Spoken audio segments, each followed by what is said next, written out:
When Russian soldiers spilled into Ukraine in February 2022, reports soon followed of rampant looting in captured towns. Homes, museums, theaters, even schools were stripped of everything, from food and clothing to computers and washing machines.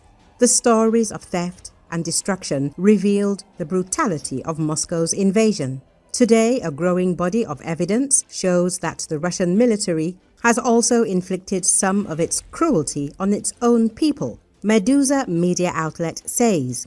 On November 5, 2025, after a region-wide manhunt, soldiers in Belgorod captured one of their own, Alexey Kostrikin, who murdered a local homeowner and raped his wife in late October before killing again on November 3rd. Kostrikin is one of more than 170,000 violent criminals recruited from prisons and pretrial detention centers to fight in Ukraine. According to Novaya Gazeta Europe, he joins the more than 1,130 ex-con veterans who came back from the front in the war's first 2 years, only to resume a life of crime. The new outlet, 7x7, examined posts on the social network vContact addressed to Vyacheslav Gladkov, the governor of the Belgorod border region, and found 78 messages about looting in local towns over the first 3 years of the full-scale war in Ukraine. Many of the people who appealed to the governor had to repeat their comments numerous times to get the authorities' attention. For example, 7x7 found that residents of the border town of Novaya Gazeta began writing in June 2023 that Russian soldiers had occupied several evacuated homes and were systematically looting and destroying them. Journalists found photos shared online showing smashed televisions, torn out radiators, and valuables stacked in piles, apparently to be hauled away. Several locals reported on social media and directly to 7x7 that officials have offered various excuses. Mikhail Proshutinsky said he left Novaya Gazeta to escape Ukrainian shelling when neighbors alerted him to uniformed strangers living in his evacuated home. Proshutinsky turned to a dozen different agencies for help. Eventually, the military prosecutor's office confirmed that the interlopers had been evicted, but there was no follow-up, and he has yet to receive any compensation for the extensive damage to his home. Other locals seeking help described endless bureaucratic runarounds, forever being redirected to another phone number at a different agency.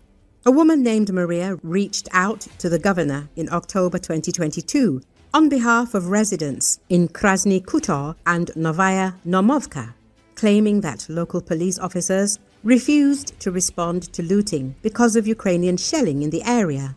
Meanwhile, the regional governor has continued to claim that military police, territorial defense units, and volunteer patrols are guarding border towns around the clock. Many civilians living near the Ukrainian border fear looting by Russian soldiers more than Kiev's attacks. Some residents have stayed in their homes despite the shelling and loss of access to food and medicine.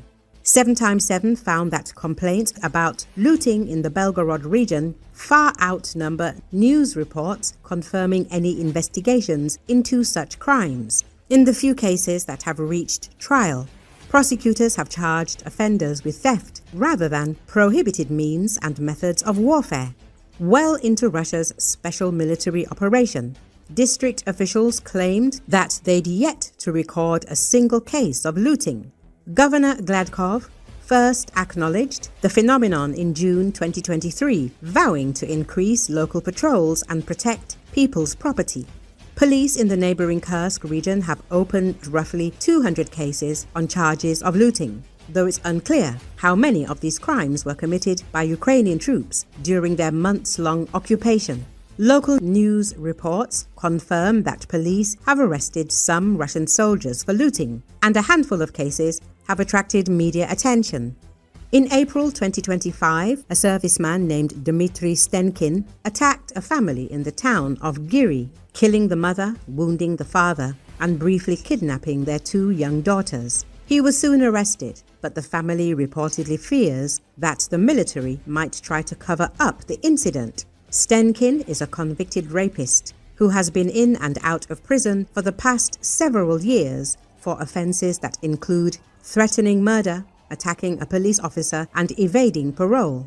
Alexey Kostrikin, the accused murderer apprehended in the Belgorod region on November the 5th, is also a serial criminal. According to the news outlet Agent Stvo, he participated in the gang rape of a woman in 2003, a year after he kidnapped and raped another woman.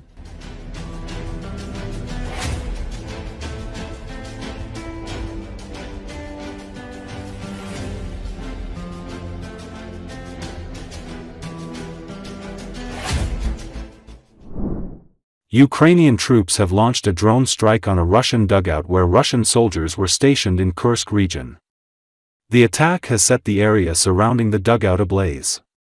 Video footage released in social media shows strong fire and panicked Russian soldiers who are attempting to leave the trench that is surrounded by fire. Attempts by Russians to extinguish the fire fails. The situation in Russia's border Kursk region remains tense.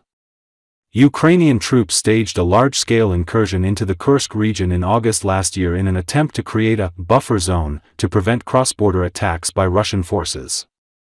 Ukrainian forces continue cross-border operations aimed at disrupting Russian logistics, drawing troops away from the Eastern Front in Ukraine. These actions have included drone attacks, sabotage operations, and periodic incursions near the border districts. Russian authorities in the region frequently report Ukrainian drone attacks on fuel depots, military and energy infrastructure. Some villages close to the Ukrainian border have been evacuated intermittently due to shelling and fear of escalation. Electricity and communication outages happen from time to time as a result of strikes on energy facilities.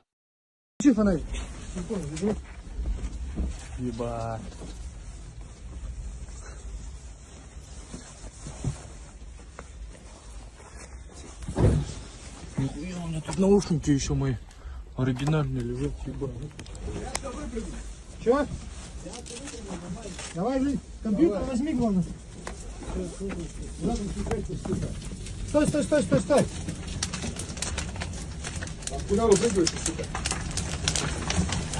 Валится, сука, все. Канистру убирайте оттуда, с входа убирайте все. С водой канистру. С водой? Лей туда воду. Точно с водой? Да, да. Лей, лей, лей воду, туши. Туши, туши вход. Да, разгорелась. Да.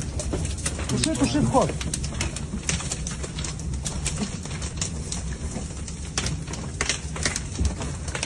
Стой, подожди. Давай туда, заходи, дым валит. Так.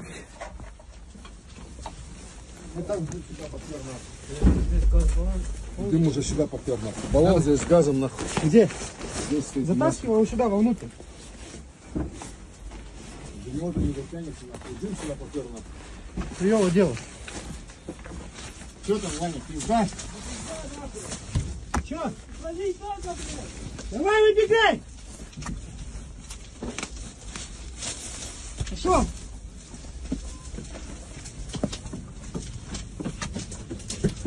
Ебать.